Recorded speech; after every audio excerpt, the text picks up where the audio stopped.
on for years now. So I learned the language of the Dinka. And now I want to practice. As soon as I land there in Khartoum, at the hotel, I go to the reception, I say, you know, I was trying to learn your language. No, that's a hobby with me. No, it's a hobby with me. I learn different languages. I can give you 20 different languages now standing here. 20 different languages. Besides Zulu and Afrikaans. 20 different languages. Swahili, French, Spanish, Indonesian, Malaysian. Come on, man, talk. What language? Hebrew. What language you want to hear? No, that's a hobby with me. So whenever I go to a new country, I learn the language of the people. So I learn the Dinka language. So I go to these guys, and I say, you know, I learned your language. He said, yes. I said, listen, see if I'm doing correct. All right. He said, yeah. I said, apiata batin, wiyakilik eat, apiati nunukwik, tijal an, nasha jil, kedujil ashibu inunukwik, kunalar, hikabatuj, inunukwik. He said, no, that's not my language. That's the language of that guy, the Dinka. The porter. He was standing there, tall African. This is the language of that guy there. So I go to him. I said, you know, I come from South Africa and I learned your language. I said, I want you to hear. And you know, I want you to help me. If I'm murdering your language, forgive me, it's not intentional. So I rattled it off. He says, very good. He said, where you learn this from? I said, learn it from the Holy Bible. I said, hey, tell me now, before the white bass came here to your country, did you people know anything about God? He said, yes. I said, did you make a statue of your God? He says, no. I said, could you not people out of a wood carve out the shape of a man or an animal, lion or a donkey? He said, yes, yes. Or out of clay, could you not make the shape of a man or a woman? He said, yes. So why didn't you make a statue of your God?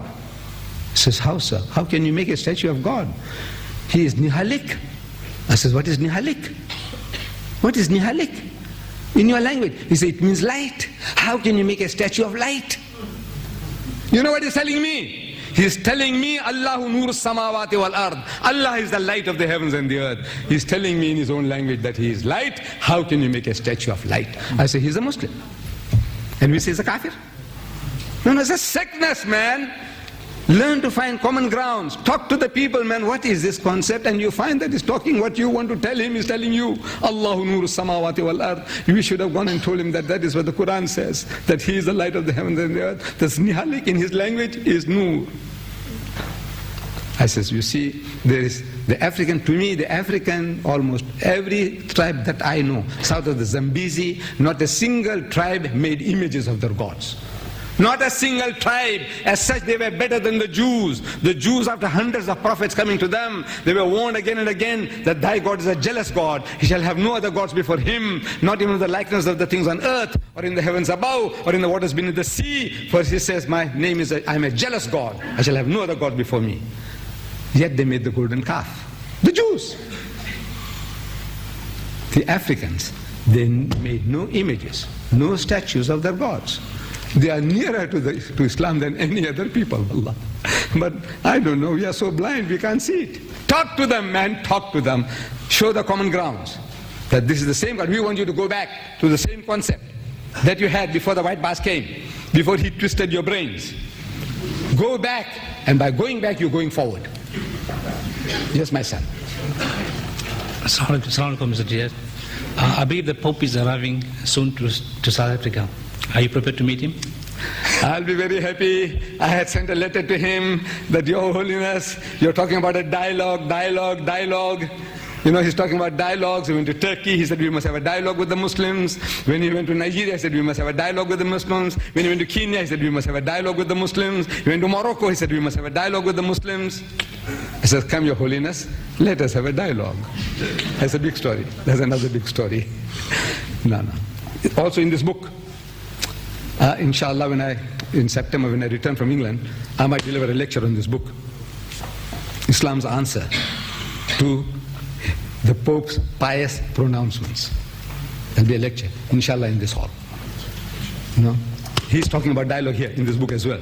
That we must have a dialogue with the followers of the Prophet. In this book, in this latest book of his. So then I offered this in the Sunday Tribune. I said, look, man, come on, man. Your Pope says we must have a dialogue.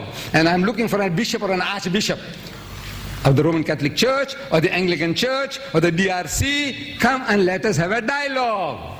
But no, they want to come and knock at your door, catch you out one by one, because you are ignorant. You don't know. You have no knowledge.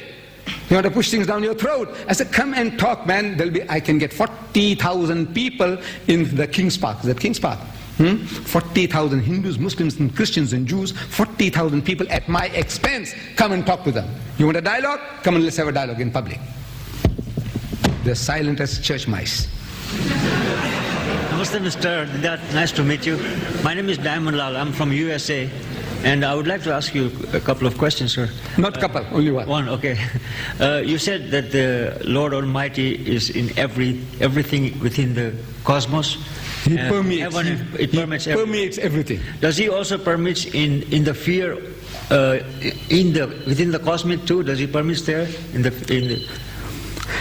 I have a little poem. I think you're giving me an opportunity. William Wordsworth, the British poet, he describes it, and this is truly Islamic.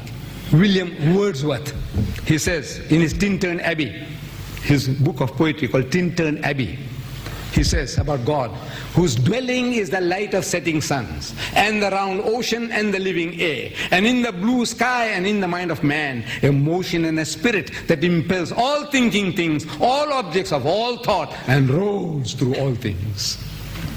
This is Islam.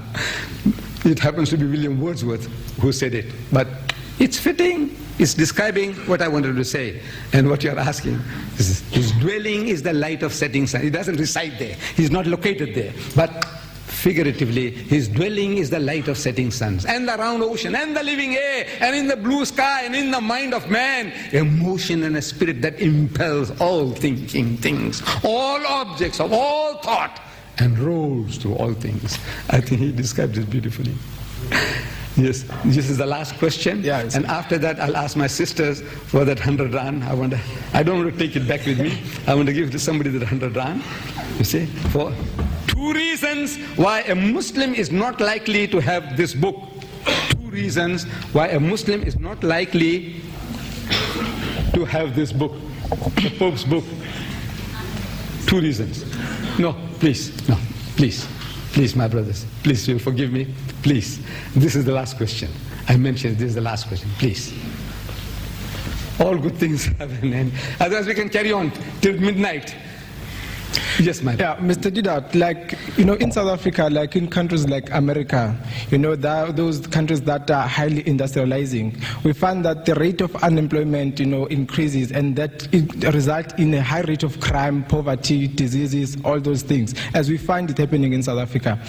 Then how can Islam, or Islam in association with other religions, can address these problems? What can they do in order to address the problem, especially to the historically disadvantaged people of this country, who are the majority who are in starvation? You see, the way we can establish the kingdom of God on earth is to follow His instructions. Mankind wants peace, but he does not want to be tied down to any law. He wants to be free. He wants to make laws for everybody else, but he wants to have the license to do what he likes. He wants to behave like an animal. The laws of God in the Quran and the Bible, they're giving remedies to your sicknesses. In the Bible and the Quran. And maybe in the Bhagavad Gita and the Ramayana. I don't know. If Swami Sahib was here, he might have helped us. But now I said, this is all in your book. The Christian, I said, you got it in your book. But you don't want to follow it. Jesus said, if the eye offends you, cast it out. If the hand offends you, cut it off. Did your Jesus say that? Is this not in your book? No. You see, it could have other meanings, ambiguities. When I talk about, so look, he said in clear-cut language that if the eye offends you, meaning if this eye of yours is lusting, every woman that passed by, you give a second look and you stare and you feast, and the thoughts goes through your mind.